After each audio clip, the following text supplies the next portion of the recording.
सोलापूरमध्ये शालेय विद्यार्थ्यांनी दिवाळीच्या निमित्तानं एक हँडमेड दिवाळी बाजार थाटला होता।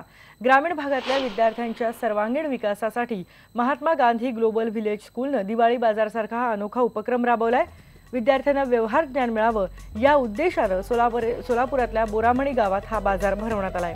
शाळेतले विद्यार्थी दिवाळीपूर्वी पणती, सुगंधी उटणं, आकाशकंदील यासारख्या वस्तू हाताने बनवतात आणि त्या विक्रीसाठी ठेवतात।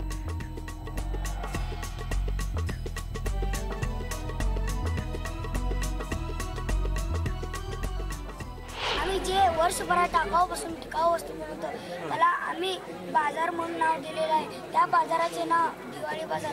आम्ही पणती बनवतो, आकाशकंदील बनवतो, बेडकार बनवतो। या श्रमातून आम्हाला खूप आनंद मिळतो। मी हे पुस्तकं विकण्यासाठी आलो। याच्यात संसारचं पण आहे। याच्यात मी काल 2 पुस्तकं वाचलो होतो। याच्यात लई चांगले पुस्तकं आहेत आणि मला पुस्तकं लई चांगले आवडले।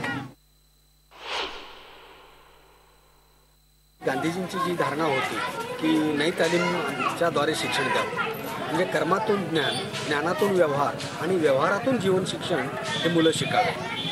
मग त्यातून आम्ही या ठिकाणी वेगवेगळे प्रयोग, मग ते शेतीशी निगडीत असतील, शेतीशी पूरक असतील आणि काही कलाकुसरीचे असे प्रयोग सातत्यानं वर्षभर आम्ही विद्यार्थ्यांकडून आपल्या त्या क्रमिक शिक्षणाबरोबर जोड देऊन ते करून घेतो।